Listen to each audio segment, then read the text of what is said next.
அனைவருக்கும் வணக்கம். இன்னைக்கு நம்மளுடைய யூடியூப் சேனலில் என்ன பார்க்க போகிறோம்னா எக்ஸல் டேட்டாவையும் அதுக்கப்புறம் வந்து பவர் பாயிண்ட் ஸ்லைடில் இருக்கக்கூடிய மெர்ஜ்டு டேபிள்னால் என்னென்னா உதாரணத்துக்கு ஒரு டேபிளில் 5 ரோஸ் இருக்குன்னா 5 ரோஸில் முதல் ரோவில் ஒரு 2 காலம், செகண்ட் ரோவில் ஒரு 3 காலம், தேர்ட் ரோவில் ஒரே ஒரு காலம், இந்த மாதிரி டிஃப்ரெண்ட் டைப்பில் இருக்கக்கூடிய டேபிளில் வந்து எப்படி வந்து நம்ம எக்ஸல் டேட்டாவை கனெக்ட் பண்ணுறது அப்படிங்கிறத பற்றி தான் இந்த வீடியோவில் விரிவாக பார்க்க போகிறோம்.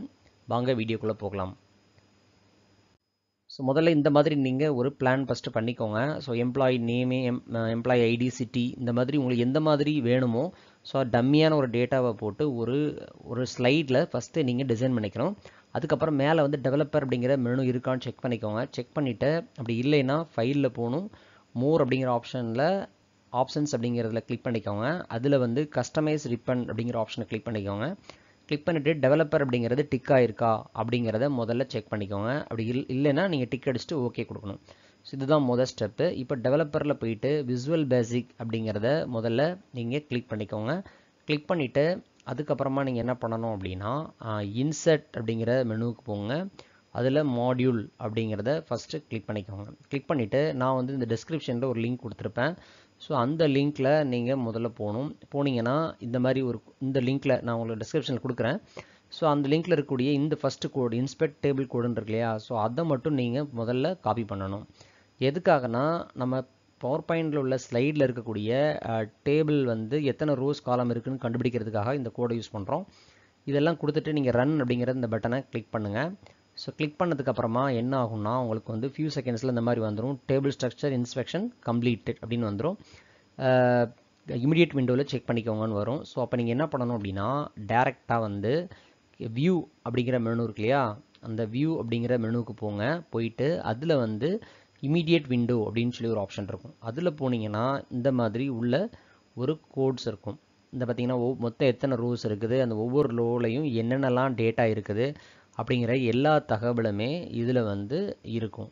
நீங்கள் என்ன செய்யணும்னா இதை அப்படியே காப்பி பண்ணிவிட்டு, அதாவது என்னென்னா இப்போ இப்போ 1000 எம்ப்ளாயி நேம்னா அது எந்த காலத்தில் இருக்குது, எம்ப்ளாயி ஐடினா அது எந்த காலத்தில் இருக்குது, ஸோ அப்படிங்கிற எல்லா டீட்டெயில்ஸுமே இதில் வந்து இருக்கும். ஸோ அதுதான் வந்து இதில் நம்ம முக்கியமாக பார்க்கக்கூடியது. நீங்கள் என்ன செய்கிறீங்க அப்படின்னா ஸோ இதை வந்து தனியாக ஒரு இடத்துல நீங்கள் என்ன செஞ்சுக்கணும், ஸ்டோர் பண்ணி வச்சுக்கணும். இப்போ எந்தெந்த இடத்துல ரீப்ளேஸ் பண்ண போகிறீங்களோ அதோடைய நம்பரை மட்டும் நீங்கள் நோட் பண்ணி வச்சுக்கணும். இப்போ அதுக்காக நீங்கள் என்ன செய்றீங்கன்னா இப்போ உதாரணத்துக்கு பாருங்கள், இப்போது சிட்டி அப்படிங்கிற இடத்துல சேல்ஸ்னு ஒரு டேட்டா இருக்குது. அப்போது நம்ம அடுத்து எதை ரீப்ளேஸ் பண்ணணும், சேல்ஸுக்கு பதிலாக ஏதாவது ஊர் நேம் போடணும். ஸோ அதை மட்டும் அப்போது இந்த ரெண்டாவது ரூலை நான் 5வது காலத்தில் நம்ம மாற்ற வேண்டியதுங்கிறத நம்ம நோட் பண்ணிக்கணும். இப்போ நீங்கள் என்ன செய்றீங்கன்னா இப்போ இந்த டேட்டாவை எல்லாத்தையுமே நீங்கள் முதல்ல காப்பி பண்ணிக்கோங்க. அதுதான் ரொம்ப முக்கியம். காப்பி பண்ணிவிட்டு ஸ்டார்ட்டில் போயிட்டு நீங்கள் நோட் பேடை ஓப்பன் பண்ணி வச்சுக்கோங்க. அந்த நோட் பேடில் என்ன பண்ணணும் அப்படின்னா நம்ம காப்பி பண்ணி வச்சுருக்கிற அந்த டேட்டாவை உள்ளே வந்து என்ன பண்ணிக்கோங்க, நீங்கள் பேஸ்ட் பண்ணிக்கோங்க. கொஞ்சம் ஃபாண்ட் சைஸை கொஞ்சம் குறைச்சிக்கோங்க. ஸோ குறைச்சிட்டிங்கன்னா உங்களுக்கு வந்து ஒவ்வொரு காலத்துலேயும், அதாவது நீங்கள் வந்து இப்போ ஏன்னா பவர் பாயிண்ட்டை பொறுத்த அளவுக்கு என்னென்னா அது ஈவனாக தான் எடுக்கும். ஆனால் நம்ம என்ன செய்யணும்னா நம்ம கரெக்டாக வந்து அது என்னென்ன இப்போ எந்தெந்த இடத்துல மாற்றணுமோ அதோடைய ரோ நம்பர் காலம் நம்பரை மட்டும் நீங்கள் கரெக்டாக பார்த்துட்டிங்கன்னா வேலை முடிஞ்சுது. இப்போ ஏற்கனவே இருக்கிற இந்த கோடெல்லாம் டெலிட் பண்ணிவிட்டு திருப்பி என்ன செய்யுங்க, அதே லிங்க்கில் வந்துட்டு இந்த மெர்ஜ் கோடுன்னு இருக்கு இல்லையா, இதை ஃபுல்லாக அப்படியே என்ன செய்யுங்க, கம்ப்ளீட்டாக செலக்ட் பண்ணுங்கள். செலக்ட் பண்ணிவிட்டு காப்பி பண்ணுங்கள், இதுக்குள்ளே பேஸ்ட் பண்ணுங்கள். ஸோ பேஸ்ட் பண்ணதுக்கு அப்புறமா என்ன பண்ணணும் அப்படின்னு சொல்கிறேன். அதில் நீங்கள் இந்த இமிடியேட் விண்டோவை முதல்ல க்ளோஸ் பண்ணிக்கோங்க. க்ளோஸ் பண்ணிவிட்டு இந்த லைன்ஸ் இருக்குல்லையா, இதை ஃபுல்லாக அப்படி கம்ப்ளீட்டாக டெலிட் பண்ணிவிடுங்க. அந்த லைன் மாதிரி இருக்குல்ல, ஏன்னா இது இப்போதைக்கு தேவையில்லை, ஏன்னா அது இமேஜ் இன்சர்ட் பண்ணக்கூடிய கோடு. இதுக்கப்புறமா என்ன பண்ணணும்னா அந்த எக்ஸல் ஃபைல் பாத் அப்படிங்கிற இடத்துல நம்ம எக்ஸல் ஷீட் இருக்கு இல்லையா, இப்போ D:/லேப் அப்படிங்கிற ஃபோல்டரில் மாஸ்டர் அப்படின்னு ஒரு எக்ஸல் ஷீட் இருக்குது. ஸோ அந்த மாஸ்டர் அந்த எக்ஸல் ஃபைலில் தான் நான் வந்து கனெக்ட் பண்ண வேண்டிய டேட்டாவை கொடுத்துருக்குறேன். ஸோ அப்போ D:/லேபில் என்ன செய்கிறேன், மாஸ்டர் அப்படின்னு சொல்லி நான் என்ன செஞ்சுக்கிறேன், நான் வந்து கொடுத்துட்றேன். ஆனால் இங்கே கம்பைன் அப்படின்னு போடுறேன், இது பின்னாடி எரர் காட்டும், அது எப்படி சரி பண்ணுறதுன்னு நான் சொல்கிறேன். ஏன்னா ஆக்சுவலாக இருக்கிறது D:/லேபில் மாஸ்டர் அப்படிங்கிற ஃபைலில். ஸோ கரெக்டான பாத்தை கொடுக்கணும். அப்படி கொடுக்கலன்னா என்ன ஆகும் அப்படிங்கிறதையும் உங்களுக்கு காட்டுறதுக்காண்டி தவறாக போடுறேன். ஓகே, ஸோ இதுக்கப்புறமா நீங்கள் என்ன செய்யணும்னா இதுதான் வந்து இந்த மாஸ்டர் அப்படிங்கிற எக்ஸல் ஷீட்டில் நமக்கு டேட்டா இருக்குது. Employee ID, name, city. So இது வந்து ஒவ்வொன்றும் ஒவ்வொரு காலம். ஓகேவா, சரி. இப்போ வந்து இப்போ எம்ப்ளாயி ஐடி 1வது காலத்தில் இருக்குது. ஓகே, இப்போ நீங்கள் என்ன செய்றீங்கன்னா, இப்போ கீழே இந்த கோடு பார்த்தீங்களா, அப்படியே வந்தீங்கன்னா இந்த இடத்துல டேபிள் ஷேப் அப்படின்னு சொல்லி ஒரு ஆப்ஷன் இருக்குல்ல, இந்த லைன் தான் ரொம்ப ரொம்ப முக்கியம்.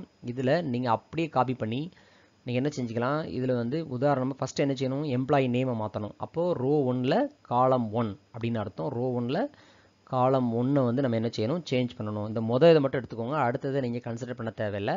ஸோ அப்போ நீங்கள் என்ன செய்யணும் அப்படின்னா, இந்த இடத்துல 1வது ரோவில் 1வது காலம் அப்படின்னு அர்த்தம். 1வது ரோவில் 1வது காலத்தில் இதான் அந்த 1வது ரோ, இந்த 1வது காலம் அப்படிங்கிறது கொடுத்துட்டு எக்ஸல் ஷீட்டை ஓப்பன் பண்ணிக்கோங்க. இந்த நேம் அப்படிங்கிறது எதில் இருக்குது, ரெண்டாவது ரோவில் சாரி எத்தனாவது காலத்தில் இருக்குன்னா 2வது காலத்தில் இருக்குது. ஸோ அப்போ வந்து நீங்கள் 2 அப்படின்னு நீங்கள் கொடுத்தா போதும். ஓகேவா, இதுதான் ஃபஸ்ட் ஸ்டெப்பு. திருப்பி இல்லைனா திருப்பி ரிவைன் பண்ணிக்கோங்க. அகெயின் திருப்பி அப்படியே என்ன செய்யுங்க, காப்பி பண்ணுங்கள். காப்பி பண்ணிவிட்டு கீழே என்ன பண்ணுங்கள், அப்படியே பேஸ்ட் பண்ணுங்கள். இப்போ அடுத்து நமக்கு என்ன தேவை அப்படின்னா, எம்ப்ளாயி ஐடி. எம்ப்ளாயி ஐடியில் வந்து இந்த 1001 அப்படிங்கிறத தான் நம்ம மாற்றணும். அப்போ 1001ங்கிறது எதில் இருக்குது, 2வது ரோவில் செகண்ட் காலத்தில் என்ன செய்யுது இருக்குது. அப்போ என்ன செய்யணும், நீங்கள் வந்து 2,2 அப்படின்னு கொடுக்கணும். இந்த இடத்துல என்ன செய்யணும், 2,2 அப்படின்னு கொடுத்துக்கோங்க. கொடுத்துட்டு என்ன பண்ணுங்கன்னா, இதில் எம்ப்ளாயி ஐடி எங்கே இருக்குது, ஃபஸ்ட்டு காலத்தில் இருக்குது. அப்போ என்ன பண்ணணும், இதில் வந்து ஃபஸ்ட் அப்படின்னு கொடுக்கணும், ரோ 1 அப்படின்னு கொடுக்கணும். அதுக்கப்புறமா இதை அப்படி காப்பி பண்ணிக்கோங்க, அகெயின் பேஸ்ட் பண்ணுங்கள். அடுத்து நமக்கு என்ன தேவை, சிட்டிக்கு பதிலாக இங்கே சேல்ஸ்ன்னு போட்டேன். ஆக்சுவலாக வந்து என்னென்னா இங்கே ஏதாவது ஒரு ஊர் நேம் போட்டிருந்துருக்கலாம், பரவாயில்ல. இப்போ காலம் 5ல் தான் நம்ம என்ன செய்யணும், இப்போ சேஞ்ச் பண்ணணும். நீங்கள் சிட்டிக்கு அடுத்து இருக்கக்கூடிய முதல் காலத்தை தான் நீங்கள் எடுக்கணும். அப்போ 2,5. அப்போ இங்கே என்ன செய்யணும், 2,5 அப்படின்னு நீங்கள் என்ன செய்யணும், இதில் வந்து கொடுக்கணும். கொடுத்துட்டு இங்கே நீங்கள் என்ன பண்ணணும் அப்படின்னா, இப்போ அதே மாதிரி அந்த சிட்டி அப்படிங்கிறது எந்த காலத்தில் இருக்குது அப்படின்னு நீங்கள் பார்க்கணும். இங்கே வந்து 3வது காலத்தில் இருக்குது. ஸோ வந்து இங்கே 3 அப்படின்னு நீங்கள் மாற்றிக்கோங்க. இதில் நீங்கள் கவனமாக நீங்கள் பண்ணிங்கன்னா உங்களுக்கு கரெக்டாக எந்த மிஸ்டேக்ஸும் வராது. ஸோ திருப்பி நீங்கள் வந்து காப்பி பண்ணுங்கள், காப்பி பண்ணிவிட்டு பேஸ்ட் பண்ணுங்கள். அடுத்தது என்ன தேவை அப்படின்னா, டார்கெட் அமௌண்ட்டில் இருக்கக்கூடிய காலம் 2ல் தான் முதல்ல நீங்கள் சேஞ்ச் பண்ணணும். மற்றதை நீங்கள் கன்சிடர் பண்ண தேவையில்லை, ஏற்கனவே சொன்ன மாதிரி. அப்போது 3ல் என்னது, செகண்ட் காலம். ஸோ அப்போ 3,2 அப்படின்னு கொடுத்துக்கணும். கொடுத்துட்டு இங்கே என்ன இருக்குது, 4th காலத்தில் இருக்குது, 1 2 3. சரியா, அப்போ வந்து என்ன செய்யணும், 4th காலம் அப்படின்னு சொல்லி மாற்றிக்கோங்க.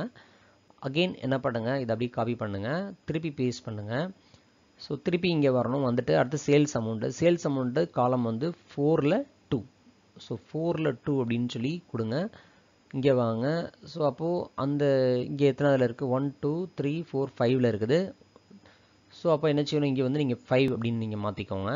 அது ரொம்ப ரொம்ப இம்பார்ட்டன்ட். 5ன்னு மாற்றிட்டு திருப்பி என்ன பண்ணுங்கள், இதை அப்படியே காப்பி பண்ணிக்கோங்க. ஸோ காப்பி பண்ணிவிட்டு என்ன பண்ணலாம், நீங்கள் வந்து நெக்ஸ்ட்டு அதுக்கு முன்னாடி ஒவ்வொன்றும் என்னென்னு நீங்கள் நோட் பண்ணி வைக்கணும்னா, நீங்கள் ஒரு சிங்கிள் கோட்டை போட்டுட்டு நீங்கள் என்ன செய்யலாம், சேல்ஸ் அமௌண்ட்டு அப்படின்னா இது ஒர்க் ஆகாது. பட் அது நீங்கள் ரெஃபரன்ஸுக்காண்டி ஒரு கமெண்ட்டுக்காண்டி நீங்கள் கொடுத்து வச்சுக்கலாம். அதுக்கப்புறமா எனக்கு என்ன தேவை அப்படின்னா, டோட்டல் பாயிண்ட்ஸ் அப்படிங்கிறது தேவை. டோட்டல் பாயிண்ட்ஸ் அப்படிங்கிறது எந்த காலத்தில் இருக்குது அப்படின்னா, 5வது ரோவில் 2வது காலத்தில் இருக்குது. ஸோ அப்போ இங்கே என்ன செய்யணும், 5,2 அப்படின்னு கொடுங்க. இங்கே வந்து அந்த பாயிண்ட்ஸ் அப்படிங்கிற டேட்டா வந்து எந்த இடத்துல இருக்குது அப்படிங்கிறது நீங்கள் பார்த்துக்கணும். ஸோ அப்போ நமக்கு எங்கே இருக்குது, 6வது காலத்தில் இருக்குது. ஸோ இப்போ 6 அப்படின்னு கொடுத்துக்கோங்க. அகெயின் இதை அப்படியே காப்பி பண்ணுங்கள். காப்பி பண்ணிவிட்டு இதில் பேஸ்ட் பண்ணுங்கள். ஸோ இப்போ நம்ம அடுத்து இன்னொன்று செக் பண்ண வேண்டியது என்னது, காலம் 5ல் இந்த 6வது காலத்தில் நம்ம சேஞ்ச் பண்ணோம். ரோ 5ல் 6வது காலம். ஸோ ரோ 5ல் 6வது காலம் அண்ட் அகெயின் இதில் வந்து 7 அப்படின்னு போட்டுறணும். இவ்வளோ தாங்க. இவ்வளோத்தையும் நீங்கள் கம்ப்ளீட்டாக முடிச்சுட்டு ஜஸ்ட் என்ன பண்ணுங்கள், நீங்கள் வந்து நீங்கள் டேரெக்டாக என்ன பண்ணால் போதுன்னா, நீங்கள் எல்லாமே சரியாக இருக்கான்னு செக் பண்ணிக்கோங்க. செக் பண்ணிவிட்டு ஸோ இந்த டேட்டாவை தான் நம்ம இந்த மாதிரி ப்ரோக்ராமில் காட்டியிருக்கிறோம். அதுக்கப்புறம் நீங்கள் ரன் பண்ணுங்கள். ஸோ இப்படி ரன் பண்ணும்போது எதிர்பாராத விதமாக ஏதாவது மிஸ்டேக் இருந்து எரர் ஆச்சு அப்படின்னா உங்களுக்கு என்ன நடக்கும் அப்படின்னா, இந்த மாதிரி ஒரு கோடு வரும். ஸோ இதில் வந்து டீபக் அப்படின்னு கொடுத்தீங்கன்னா எந்த இடத்துல மிஸ்டேக்ஸ் அப்படின்னு காட்டும். பட் வந்து இங்கே டேபிளில் இதெல்லாம் எடுக்க முடியல. அப்போ இங்கே என்ன தப்பு இருக்குன்னு அர்த்தம். டிகோலனில் லேப்னு சொல்லிட்டு /masterன்னு போட்டுட்டு இங்கேருந்து என்ன செய்யணும்னா, திருப்பி ரன் பண்ணிங்கன்னா எண்ட் அப்படின்னு கொடுங்க. ஸோ எண்டுன்னு கொடுத்துட்டிங்கன்னா ப்ரோக்ராம் வந்து ஸ்டாப் ஆகிடும். அகெயின் என்ன செய்யுங்க, இந்த பட்டனை ப்ரெஸ் பண்ணிங்கன்னா உங்களுக்கு என்ன ஆகும், திருப்பி ரன் ஆக ஆரம்பிக்கும். ஸோ ஃபியூ செகண்ட்ஸில் என்ன ஆகும் அப்படின்னா, ஆட்டோமேட்டிக்காக அந்த டேபிள்ஸ் எல்லாமே என்ன செய்யும், கனெக்ட் ஆகிடும். இந்த மாதிரி ஸ்லைட்ஸ் கிரியேட்டட்னு ஒரு மெசேஜ் வரும். ஓகே அப்படின்னு கொடுங்க. கொடுத்ததுக்கப்புறமா பாருங்கள், அடுத்தடுத்த ஸ்லைட்ஸில் ஆட்டோமேட்டிக்காக டேட்டா என்ன ஆயிடுச்சு, உங்களுக்கு வந்து கனெக்ட் ஆகிடுச்சு. இவ்வளோதான். நீங்கள் கரெக்டாக நான் சொல்லிக் கொடுக்குற விஷயத்தை அப்படியே ஃபாலோ பண்ணி நீங்கள் வந்து ட்ரை பண்ணி பாருங்கள். ஏதாவது டவுட் இருந்தால், ஏதாவது மிஸ்டேக் இருந்துச்சுன்னா கமெண்ட் பாக்ஸில் என்ட்ரி பண்ணுங்கள். ஃபைனலாக என்ன பண்ணணும்னா, இது வந்து சேவ் அப்படிங்கிற இந்த பட்டனை நீங்கள் ப்ரெஸ் பண்ணிங்க அப்படின்னா சேவ் பண்ணுறது கேட்கும். இதில் ரொம்ப முக்கியமான விஷயம் என்னென்னா, டிகோலனல் லேபில் உதாரணத்துக்கு இங்கே வந்து பவர் பாயிண்ட் மேக்ரோ எனேபிள்டுன்னு கொடுக்கணும். அப்போ தான் வந்து அந்த கோடு வந்து உள்ளே இருந்துகிட்டே இருக்கும். ஸோ மேக்ரோ எனேபிள்டுன்னு நீங்கள் கொடுத்துட்டு அதுக்கப்புறமா என்ன பண்ணணும், ஒரு நேம் கொடுத்துக்கோங்க. இப்போ உதாரணத்துக்கு நான் மை மெர்ஜ் பிபிடி அப்படின்னு சொல்லி கொடுத்து என்ன செஞ்சிடறேன், சேவ் பண்ணிடுறேன். இப்படி பண்ணுறதுனால என்ன ஆகும்னா, இது வந்து ஒரு மேக்ரோ கோடுன்னு சொல்லுவாங்க. அப்போ இந்த கோடு எல்லாத்தையும் விபிஏ கோடு, இந்த விபிஏ கோடு என்னச்சும் பெர்மனெண்ட்டாக ஸ்டோர் ஆகிடும்.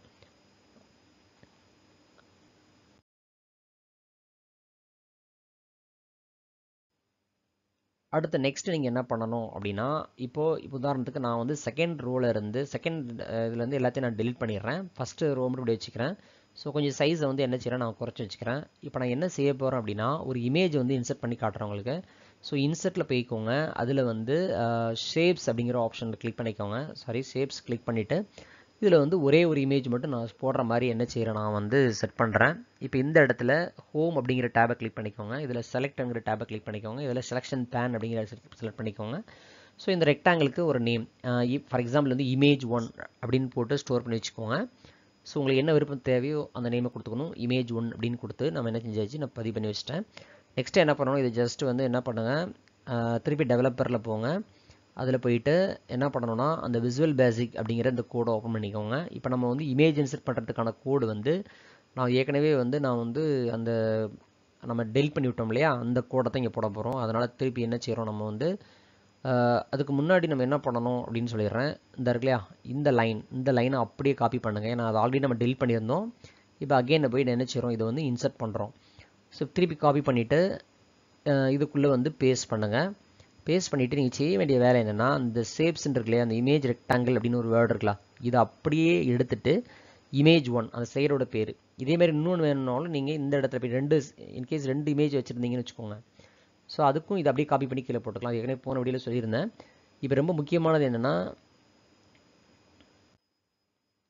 இப்போது ரொம்ப முக்கியமான விஷயம் என்ன அப்படின்னா, ஸோ டிகோடனில் லேபில் ஃபோட்டோஸ் அப்படிங்கிற ஃபோல்டரில் நமக்கு தேவையான எல்லா இமேஜஸ் வந்து அந்த எம்ப்ளாயி ஐடியோட நான் ஸ்டோர் பண்ணி வச்சுருக்கிறேன்.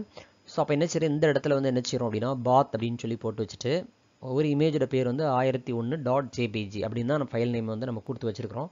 ஸோ அப்போ இதை கனெக்ட் பண்ணணும் அப்படின்னா எப்படி கனெக்ட் பண்ணுறது, ஜஸ்ட் வந்து ஈக்குவல்ட் அப்படின்னு போட்டுட்டு கன்கண்டேட் அப்படிங்கிற இந்த ஃபங்க்ஷனை யூஸ் பண்ணிவிட்டு என்ன செய்யணும்னா, நம்ம வந்து டபுள் கொட்டேஷனில் அந்த பாத் டிகோலனில் /lab/photos. அப்படின்னு போட்டு டபுள் கொட்டேஷன் க்ளோஸ் பண்ணிக்கோங்க. அகெயின் கமா போட்டுக்கோங்க. போட்டுட்டு இந்த 1001 அப்படிங்கிறத செலக்ட் பண்ணுங்கள். அகெயின் கமா போடுங்க. இப்போ டபுள் கொட்டேஷனுக்குள்ளே என்ன செய்யணும், .jpg அப்படின்னு கொடுத்துக்கோங்க. கொடுத்துட்டு ஒரு என்டர். அதுக்கப்புறமா என்ன பண்ணணும், இதை அப்படியே காப்பி பண்ணி கீழே டவுன் பண்ணிட்டீங்கன்னா ஆட்டோமேட்டிக்காக என்ன செய்யும், அந்த ஃபைலோட கரெக்டாக நம்ம என்ன ஸ்டோர் பண்ணி வச்சுருக்கிறதுக்கும் அதுக்கும் டேலி ஆகிடும். ஸோ அது ரொம்ப ரொம்ப முக்கியம். இது பண்ணதுக்கப்புறமா நீங்கள் இதை சேவ் பண்ணிக்கோங்க. சேவ் பண்ணி எல்லாம் சரியாக இருக்கான்னு பார்த்துட்டு 1 2 3 4 5 6 7 8 8வது காலத்தில் என்ன இருக்குது, இந்த டேட்டா இருக்குது. ஸோ அப்போ இங்கே என்ன செய்யணும், இந்த இடத்துல இமேஜ் பாத்தில் நம்பர் 8 அப்படின்னு கொடுத்துக்கோங்க. இதுதான் ரொம்ப முக்கியம். ஸோ கொடுத்துட்டு என்ன பண்ணுங்கள் அப்படின்னா, ஜஸ்ட் வந்து நீங்கள் என்ன செய்யணும், இதை வந்து நீங்கள் ரன் பண்ணால் போதும். இப்போ பாருங்கள் என்ன நடக்குதுன்னு பாருங்கள். இப்போ நம்ம ரன் பண்ணுறோம். ரன் பண்ண உடனே என்ன ஆகும்னா, அந்த இமேஜ் இருக்கு இல்லையா, அதில் வந்து எல்லாமே என்ன செஞ்சிடும், ஆட்டோமேட்டிக்காக என்ன செஞ்சிடும், உங்களுக்கு வந்து கனெக்ட் ஆக ஆரம்பிச்சிடும். பாருங்கள், slides created and populated successfully அப்படின்னு சொல்லி வந்துச்சு இல்லையா. இப்போ நீங்கள் செக் பண்ணி பாருங்கள், ஆட்டோமேட்டிக்காக இமேஜோட ஒவ்வொரு இமேஜும் என்ன செய்யும், கீழே கீழே ஆட் ஆகிடும். இதுதான் வந்து ஒரு பெரிய பெனிஃபிட்டு. கண்டிப்பாக ட்ரை பண்ணி பாருங்கள் எல்லோரும். ஸோ இதுக்கப்புறமா நம்ம என்ன செய்கிறோம்னா, ஃபைலை விட்டு சேவ் பண்ணிடுறோம் ஒரு வாட்டி. முக்கியமாக என்ன பண்ணணும்னா, எப்போயுமே வந்து சேவ் பண்ணணும். அகைன் சேவ் பண்ணிங்கன்னா தான் கோடிங்கோட சேவ் ஆகும். இப்போ நம்ம என்ன செய்கிறோம், ஃபைலில் போயிட்டு கோடிங் இல்லாமல் நான் சேவ் பண்ணுறதை காட்டுறேன். சேவர்ஸ் அப்படின்னு கொடுத்துக்கோங்க. கொடுத்துட்டு ப்ரௌஸ் அப்படிங்கிற இந்த ஆப்ஷனை கிளிக் பண்ணிக்கோங்க. கிளிக் பண்ணிவிட்டு என்ன பண்ணணும்னா, இன்னொரு நேம் கொடுத்து நான் சேவ் பண்ணிடுறேன். ஏன்னா ஒரு தடவை சேவ் பண்ணிட்டு தான் வரணும், நல்லா ஞாபகம் வச்சுக்கோங்க, இல்லாட்டி கோடு காணாமல் போயிடும். இப்போ பவர் பாயிண்ட் ப்ரெசன்டேஷன் அப்படின்னு மட்டும் கொடுத்துட்டு இதில் வந்து என்ன செய்கிறேன்னா, நான் வந்து கன்வெர்டட் அப்படின்னு போட்டு சேவ் அப்படின்னு கொடுத்துட்றேன். கொடுக்கும்போது இந்த மாதிரி கேட்கும், இதில் எஸ் அப்படின்னு கொடுத்துக்கணும். நல்லா புரிஞ்சுக்கோங்க. இப்படி கொடுக்குறதுனால என்ன ஆகும்னா, கோடிங்ஸ் எல்லாமே காணாமல் போயிடும். உங்களுக்கு ஸ்லைடு மட்டும் இருக்கும். ஏன்னா மற்றவங்களுக்கு அனுப்பும்போது கோடிங்கோட அனுப்பக்கூடாது. ஸோ முதல் ஸ்லைடை மட்டும் டெலிட் பண்ணிட்டுக்கோங்க. இது ஃபைனல் டேட்டா. ஸோ இதை நம்ம வந்து என்ன செஞ்சாச்சு, சேவ் பண்ணியாச்சு. தேவையான என்னென்ன சேஞ்சஸ் பண்ணமோ எல்லாமே பண்ணதுக்கப்புறமா ஃபைனலாக தான் இதை பண்ணணும். ஸோ பண்ணதுக்கப்புறமா திருப்பி நம்ம ஓப்பன் பண்ணணும் அப்படின்னா, இது டேரெக்டாக ஆல்ரெடி ஓப்பன் பண்ணி வச்சுருக்கோம் இல்லையா, PPTM அப்படின்னு இருக்கும். PPTM அப்படின்னு தான் இருக்கும். ஸோ ஓப்பன் பண்ணும்போது இந்த மாதிரி வரும். இதில் இனேபிள் மேக்ரோஸ் அப்படின்னு கொடுத்துக்கோங்க. ஸோ கொடுத்ததுக்கப்புறமா ஆல்ரெடி இருக்கிற டேட்டா எல்லாமே இருக்குது. இப்போ நான் என்ன செஞ்சு காட்ட போகிறோம் அப்படின்னா, இப்போ உதாரணத்துக்கு இப்போ இது எல்லாத்தையும் நான் டெலிட் பண்ணிடுறேன். டெலிட் பண்ணிவிட்டு இங்கே பார்த்தீங்கன்னா ரூபீஸ் அப்படின்னு ஒரு வேர்டு இருக்குது. ஆனால் நம்ம கிரியேட் பண்ண ஸ்லைடில் வந்து அந்த ரூபீஸுங்கிற வேர்டு இருக்காது. ஸோ அப்போ நம்ம வந்து எனக்கு ரூபீஸோட வேணும் அப்படின்னா டெவலப்பரில் போய்க்கோங்க. அகெயின் விசுவல் பேசிக் போங்க. ஸோ நம்ம ஸ்டோர் பண்ணி வச்சுருக்கிற இந்த கோடில் நமக்கு தேவையான இது என்ன அப்படின்னா, இப்போ இந்த டார்கெட் அமௌண்ட்டுக்கு முன்னாடி ரூபீஸ்ன்னு போடணும். அப்போ என்ன செய்யணும்னா, இந்த ஈக்குவல்ட்டுக்கு அப்புறமா இந்த பார்த்தீங்களா அந்த ரூபீஸ் கட்டுறோம் இல்லையா, இந்த வேர்டை வந்து என்ன செய்யணும், நம்ம வந்து உள்ளே வந்து இப்படி வந்து உள்ளே கொண்டு வர்றது, எப்படி கனெக்ட் பண்ணுறது அப்படின்னு சொல்கிறேன். ஸோ ஈக்குவல்ட்டுக்கு அப்புறமா நீங்கள் என்ன பண்ணணும் அப்படின்னா, இந்த இடத்துல டபுள் கொட்டேஷன் போட்டுட்டு ரூபீஸ் டாட் அப்படின்னு போட்டுக்கோங்க. ஒரு அண்டு சிம்பிள் போடணும், அவ்வளோதான். அதுக்கப்புறமா இங்கேயே என்ன பண்ணணும், நீங்கள் ஒரு அண்டு சிம்பிள் போட்டுக்கிட்டுங்க.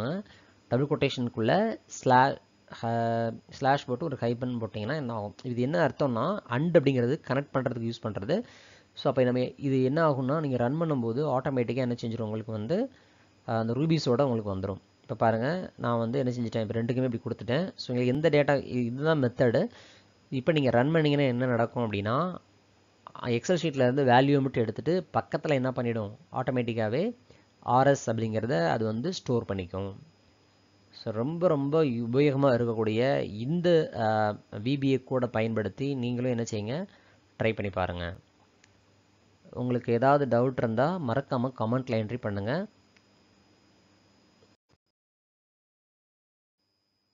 உங்களுக்கு வந்து கண்டிப்பாக என்ன செய்கிறேன், நான் வந்து ஹெல்ப் பண்ணுறேன். நன்றி, வணக்கம். உங்களுக்கு இந்த வீடியோ பிடிச்சிருந்தது அப்படின்னா மற்றவங்களுக்கும் ஷேர் பண்ணுங்கள். தேங்க்யூ.